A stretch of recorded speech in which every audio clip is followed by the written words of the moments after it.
Are you ready to take bold action and live a life of brilliance? Welcome to the Bold and Brilliant podcast, where women leaders share inspiring stories about daring decisions that shape their businesses, their lives, and their careers. Today, I'm with the fabulous and amazing Paula Allen. As an experienced online business manager, Paula has become a trusted mentor and strategist for fellow entrepreneurs, including me, dedicated to empowering them with the insights and tools they need to thrive. Through her business, Services for You, Paula leverages her extensive background and passion for entrepreneurship to help businesses develop, grow, and succeed in a dynamic online world. As we talk today, you'll hear Paula share her journey of entrepreneurship, including one bold decision that has created her path of what was next. Her story of resilience, risk-taking, and transformation will inspire, encourage, and support your personal and professional growth. Please join me in welcoming Paula to the Bold and Brilliant podcast. All right, Paula, welcome to the podcast. I'm so excited that you're able to finally make it on. Finally, we just started, but thank you for being one of our early episodes, I should say. It's because we've been talking about it for so long, right? I know, it's so true. For those of you who are out there who don't know me and don't know the relationship that Paula and I have, we've been working together for years. Paula's been supporting my business for Tracie Root, for the Gather community for years, all of the years. And so we meet every week. So it feels like we've talked about all of these things. But what I want to make sure is that for all of you out there listening who not only may not know me, but don't know Paula, I want to make sure that you really get to know her well, because her story is one of a real journey, and also one of real deliberate decision-making, bold decisions. And I love talking with her about the things that brought her to where she is. So Paula, again, thank you for being here. Let's start by helping everyone understand what you do, who it is that you serve, and then we'll go back to maybe some of the backstory. Sounds good. So I am an online business manager. Most of my clients are entrepreneurs that are online, mostly women, because that's who I connect with the most. And I've done a lot of networking and I know a lot of people, and I just love working with women. One of the reasons I got into tech was because the women were just not getting their stuff out online. So that's my big passion. I just loved that when they get their stuff out online, and I don't like the tech to hold them back.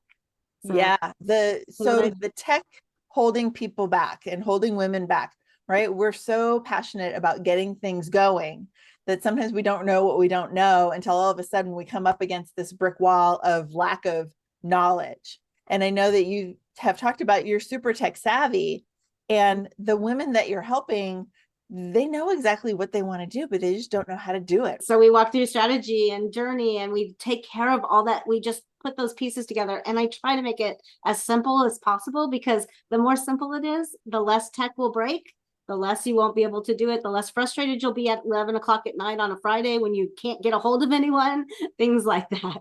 And the idea that technology, we all feel like we should know. And what I love about the way that you approach working with me, with other women that I know, is it's wherever they're at, it is where you start, right? Do they already know what they want? Let's find the solution. Or do you not even know exactly what you want, and what could that look like? Because your experience with so many different entrepreneurs over these last, I don't know how many years, so many years. It'll be 20 in August. Big anniversary. That's so exciting. Yeah. So for 20 years, technology's changed a lot too. Yes. When 20 years ago, what was the big obstacle that people were up against? So our phones weren't even smart yet 20 years ago. Can you believe it? It's been less than 20 years and our phones have been smart. So flash players and things like that. But the biggest reason I got into tech was that women were having WordPress websites put together, and then people were trying to charge him $1,000 to put a blog on the websites and stuff. And so it was frustrating me because you can't do business at that level if you're starting a startup company. And there wasn't the software as a service products that there are now. And so it was really tough for people to get their stuff out online. And so I just started learning it. I learned to code when I was young. So I just started learning all the stuff. Yeah, I can't imagine trying to navigate dealing with the WordPress website when I first started. So that for me, that was 13 years ago. And in those first couple of years, I did create my own Wix website, which was one of the early kind of plug and play, do it yourself kind of things. I can't imagine. Yeah, it would be so frustrating to hire someone to create your dream online and now really nickel and dime you for every little update because you literally couldn't figure it out for yourself. Basically started teaching people how to do it and doing it for them and that kind of stuff. And that's how we started in the tech part. You not only meet people where they're at, but you will help them in whichever way is best for them. You do trainings, you do come and ask me anything hours, wherever people are at, they can ask you questions just out of potential clients, but also out of the goodness of your heart because you are so passionate about the mission that you've created for yourself. Yes, definitely. I just want people to be out online and help them do it. Can be little things like this week I was helping someone because Zoom did a huge update and no one could use their Zoom links and we're having frustrating with a workshop they were doing. And it happened to lots of people last week when Zoom. Yeah. So I was just helping her troubleshoot that and saying some of that's not just having someone to go, this is happening. And you're like, it's not you, take a deep breath. I used to be the person that tried to put out all the fires and control it all. It's not that you can't do that. I learned that very well, very early on. And just helping other people. You can't control everything, especially in this online world, right? It's like sometimes you can't control that. If Zoom doesn't update the day before your meeting and deletes all your links, so we got it. Everyone got on almost. Yep, it all worked out okay. I hope for your other clients it worked out okay too. Actually, we're turning it into a good opportunity to be able to reach out personally and say, hey, this is what happened. Make sure you do this. Yeah. And unfortunately, we don't shoot out a lot. Some companies shoot it out. I also look at that and look at the tech and watch it and follow them. So I know what they're going to shoot out so I can troubleshoot and warn people. The first 3 months of COVID, all I did was give out guides on how to use Zoom, what to do, all the things, because it was a whole new world to a lot of people. Absolutely. Those of us who use social media to market our business and to create awareness, I'm really good at social media. I don't follow it. I don't know about the updates that are coming. And I think a lot of us are baffled when they change stuff. And that's one thing that I love about you is that you're paying attention to, oh, hey, this change is coming, or, oh, you might want to know that this change happened. So make sure you make this change in your settings or whatever, so that we don't get surprised. Absolutely. Being proactive. Try to be proactive because it just helps everyone, right? It makes everything more smooth. In this online world, that's always changing. It's always changing. I wanted to touch on, I know you just mentioned that you work a lot with women entrepreneurs, but in lots of different fields. You work with a lot of coaches and you speak the language and all of that. For people who aren't in that community, what other kind of businesses have you worked with so people know that you know their languages too? I work in a lot of my niche has been like in the dance studio industry because through one of my clients owns a lot of dance studios and she coaches a lot of dance studios. So we've just teamed up and I've helped with a lot of the tech in the back end and all of that. So I know all of those. I work with anyone who wants to learn Go High Level. So I have all kinds of businesses. I do have a Go High Level agency. And I keep up with that tech. And one of my sweet spots is just what we've been talking about is teaching people how to use it and utilize it for themselves. So not only the people that are on my platform, but I do it for anyone. Tomorrow I get to go see a chiropractor here in town locally and help him with his Go High Level. So that'll be fun. What I love about you is you're doing a lot of training for people who really want to do it on their own as much as they can. Obviously, they look for support and guidance and expertise, but it's one of those platforms that people can take on and self-manage if they have the training and the confidence to do it and the understanding of what they're trying to accomplish. And a lot of times that means I train their VA. Their assistant. So I train a lot of virtual assistants to use Go High Level in the way that client needs it to work, because Right. you can use it you can use every platform in lots of different ways. And so knowing the strategy and stuff and then teaching it to the strategy is really cool. Yeah, I love that. It reminds me of when we first started working together, when we really made the shift Yes. for the Gather community. And what you asked me was, what do you want? What are you going to do in the next year, 2 years, 5 years with your business? And I said, membership, classes, like teaching online courses, maybe products, X, Y, and Z. And I have these 2 different brands. And so you said, given that these are the things that you want, this is probably the best platform at the best price that does all of those things. Is it the best at all of them? No, but is it an all-in-one that will satisfy the need and not cost you an arm and a leg and be easy to not only handle from a team standpoint, but I also do some self-updating as well. So, it was the perfect solution. I've never questioned whether, maybe once or twice, questioned whether it was the right solution. Every platform has its pros and cons. Every single platform has it. Yeah. And even though we've just talked about Go High Level a little while, you're not even on Go High Level. I help people find the platform that works, is going to work and grow with what they want to do. I always say I'm tech agnostic. I just want it to work for you. It's just the evolution of how everything changes, right? Yeah. So speaking of change, I want to go back to, because you have been in business for 20 years and you had a life before being services for you, Paula Allen. I did. So talk about what you did before that, and what was that bold decision that you made that put you to creating what you have today? Okay, so I actually want to go way back. I've been an entrepreneur since I was 10 years old. So I have run businesses, and then I took a hiatus and went out into the real world for 3 years of my life. 3 whole years. 3 whole years, 2.5, I think, if you actually look at it. And I ran a daycare center for a little while. And then I was an executive assistant for a nonprofit, and I helped them start and get all their nonprofit stuff and everything else. And at that time, I wasn't making enough money. I was a single parent to 3 teenagers, and they eat a lot and need a lot. And I needed to make more money, but I wanted to do it at home because I've never left my kids before. My first business was a home daycare. So my kids were raised at home. And so they weren't used to me being gone. And so I didn't want to leave them any more time. And I was like, what can I do? What can I do? And it was the beginning of the internet world. And I found transcription.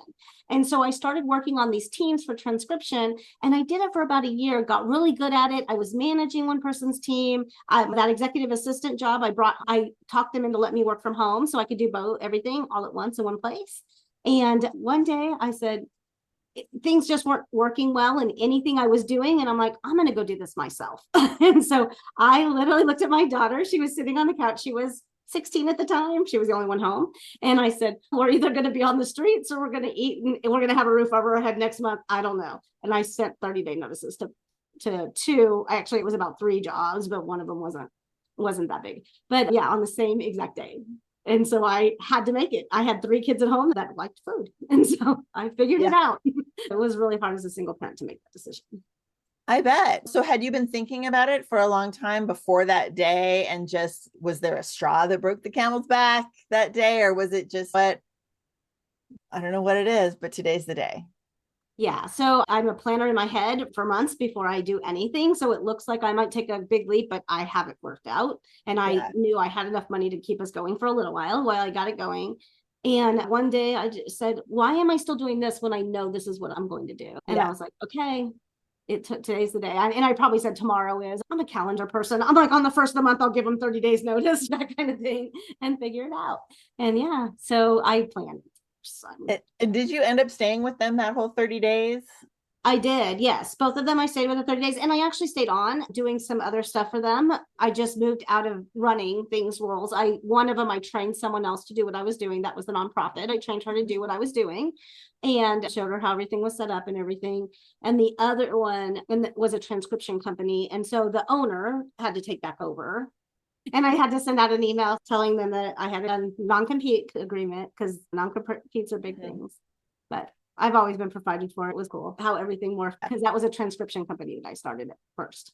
So you just said something about a non-compete. So you just couldn't call on those same clients? You found other clients? Yeah, absolutely. Got it. It wasn't that you couldn't start the same type of work. No, I was a contractor. I'm not a very good employee. I found that out about myself.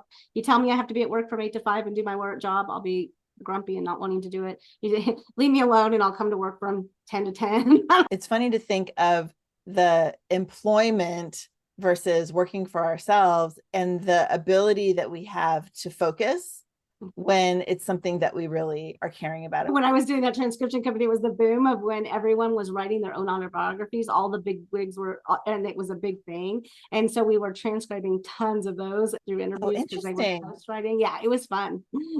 That's fun. I'd love to know what you worked on. But I guess you can't tell me.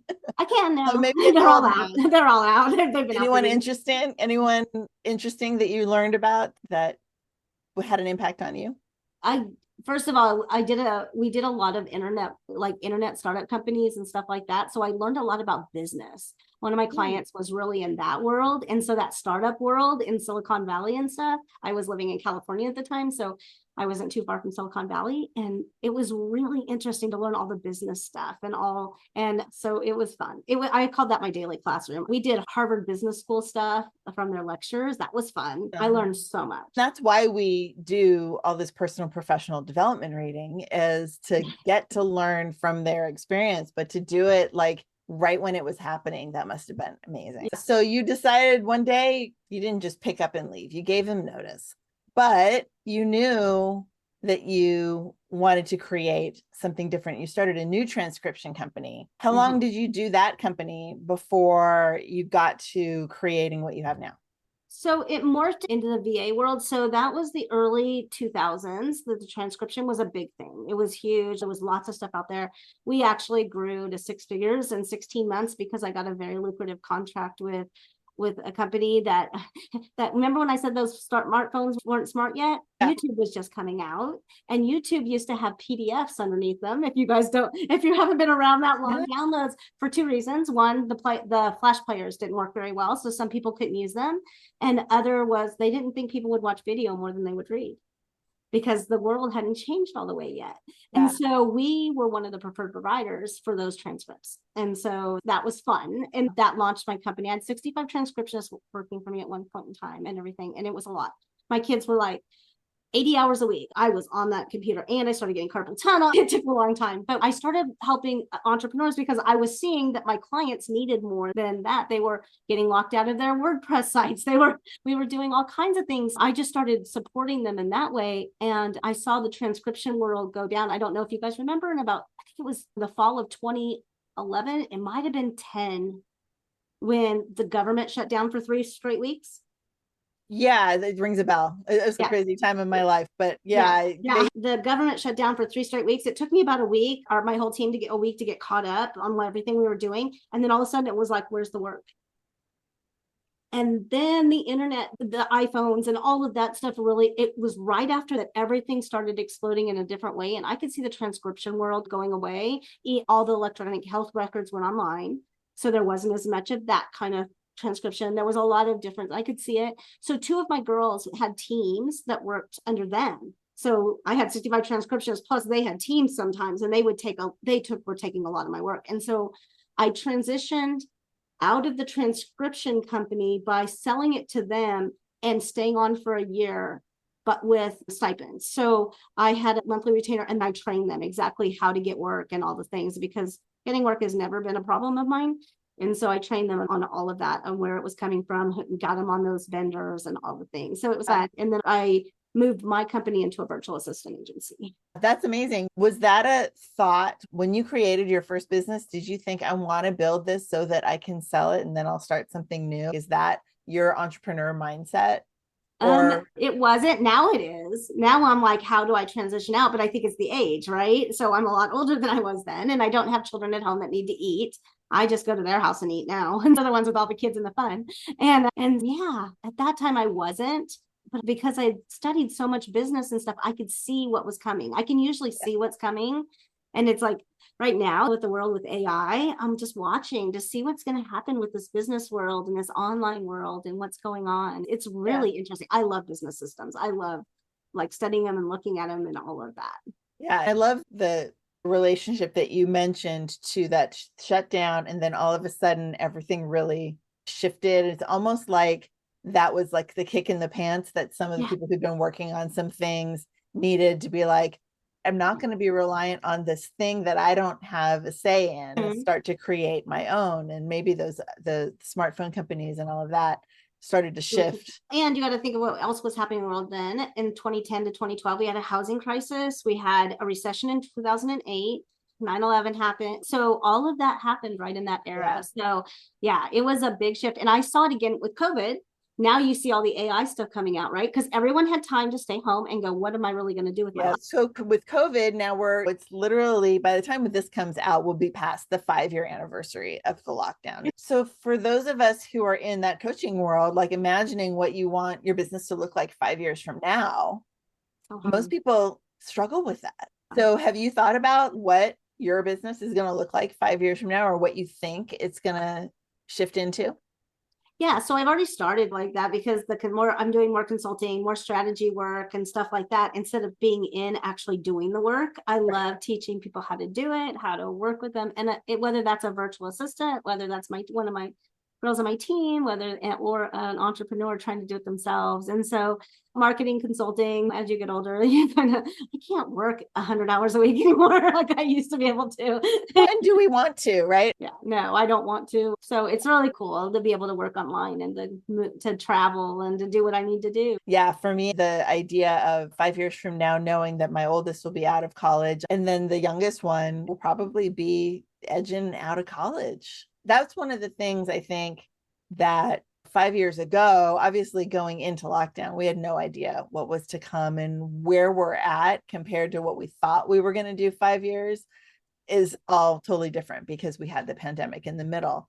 But to just sit down and have that thought and that vision, and then to have someone like you in the corner to figure out how to set yourself up for that journey is so important, right? The big picture isn't going to change that much, right? For your company, if you're going to grow it, you need that kind of looking at that to see where you're going and what that strategy is. Because like I said, I wasn't even looking at legacy, but now I am, right? Now I'm looking at legacy, and I'm helping a lot of my clients with legacy as well. It's, what does that look like as you transition out?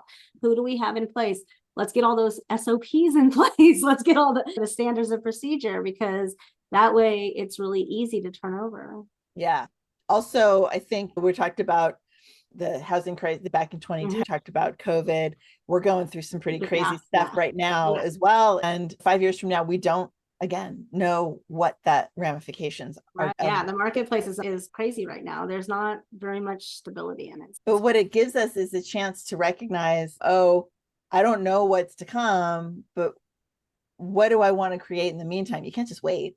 Can't just see what happens. And you need to have your foundation in place. If your foundation in place, the top stuff changes, but that bottom stuff stays solid. As long as your foundation is in place, it stays solid. You just have to change up here, maybe how you're getting out there, or just change the things you're doing, not the actual foundation of your company. Right. Yeah. Your mission, the values, your core like deliverables of what you're trying to help people with. And then, it might show up differently in the how-tos and the offers and stuff like that, but that's okay.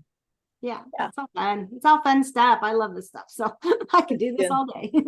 Paula, those of you who know us, obviously Paula's in my Gather community as a creator, one of our founding members from way back when. In addition to helping create the things all in the back end, she's been helping create the community part as well, being involved year over year.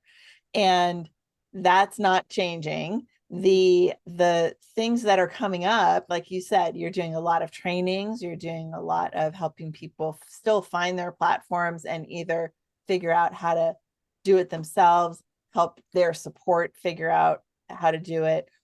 And there's a few people that you every now and then you'll still help on your own with your team. We put it together and then turn it over. So it's really cool. Yeah. Which means that anyone who's looking for support in the strategy side of their tech or the implementation side of their tech, even if you already have something in place and maybe you lose your person or something changes in your team that's already existing, definitely you can reach out to Paula and find out a way to move forward when you feel stuck, if it's related to the technology and the strategy underneath your business. Yeah. Yes, definitely. It's always fun. I always love it. I jumped in for 2 people right before for their Thanksgiving thing because both of them had a team member leave and they didn't know how to set up their Black Friday specials. And so I just jumped in and helped them and we got it done. And then I was able to transition it back out to the team that they did, but at least that was in place and they didn't have to worry about it. Yeah. Yeah. That's great. And surprises happen, right? There's aging parents that people are dealing with, and or their assistant or their support team might have some reason why they need to take some leave. And even if it's not you and your team, you have a giant network and community of people that, because you have been doing this for so long. Yes. Yeah. So I know tons and tons of VAs and people that do different things. And I'm always referring people out to those communities and that kind of stuff. And Go High Level actually has their own certification team. A lot of software as a service do have certified partners where they have people like VAs that are on staff or that are trained to use their products. Yeah, so not only you and your expertise and your team and your years of knowledge, but your resources are extensive. Yes, yeah, I'm always happy to refer people out, give them a bunch of names and say, these people are people that I know and I vetted and that have done work for lots of my friends who've been around for a while. There's a huge communities that have been around for a while. Yeah, absolutely. Okay. In every country. Yeah, actually, that's a good point. You work with people in other countries and for events and things that they do that serve people in other countries. Is there anything that I don't know or something that you want to emphasize as we start to get towards the end of what we're talking about? No, but I can say that anyone who's wanting to build a thing, networking is the thing, and getting into a community of people that you really can support you and you can support them is amazing.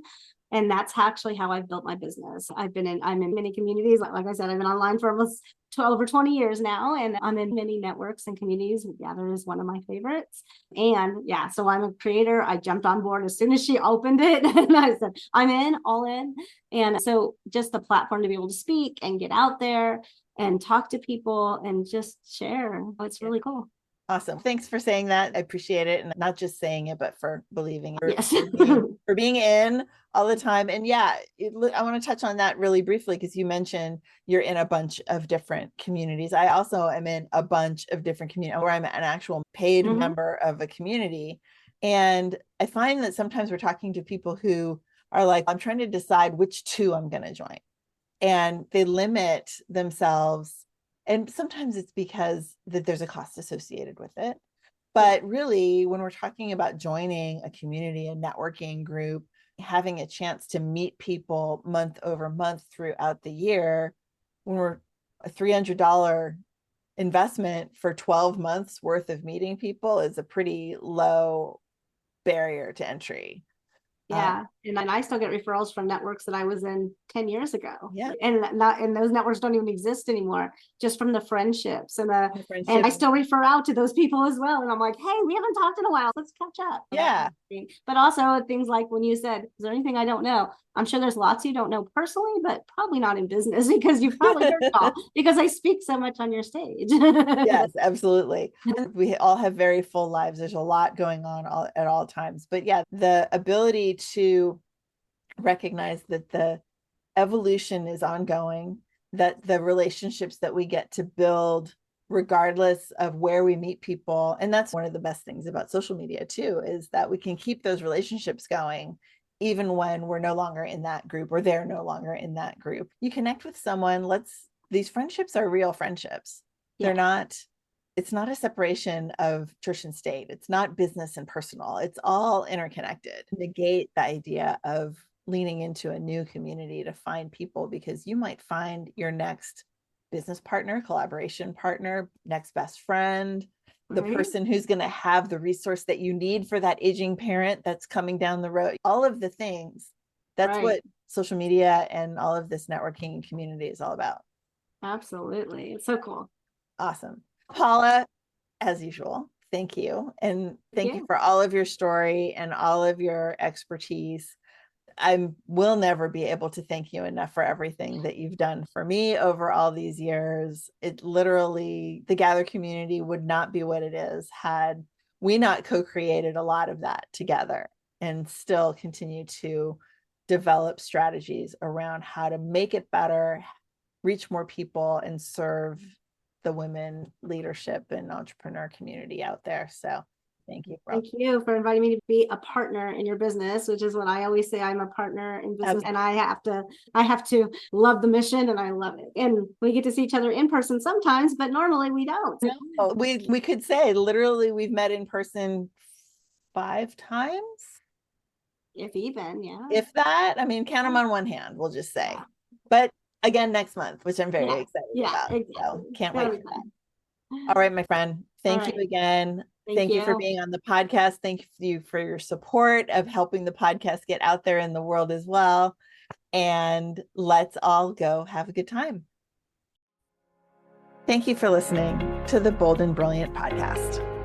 I'm your host, Tracie Root, and I want to invite you to check out the show notes, find out where you can connect with our guests, find out more about what I and the Gather community have to offer you, and be sure to subscribe to this podcast on your favorite platform.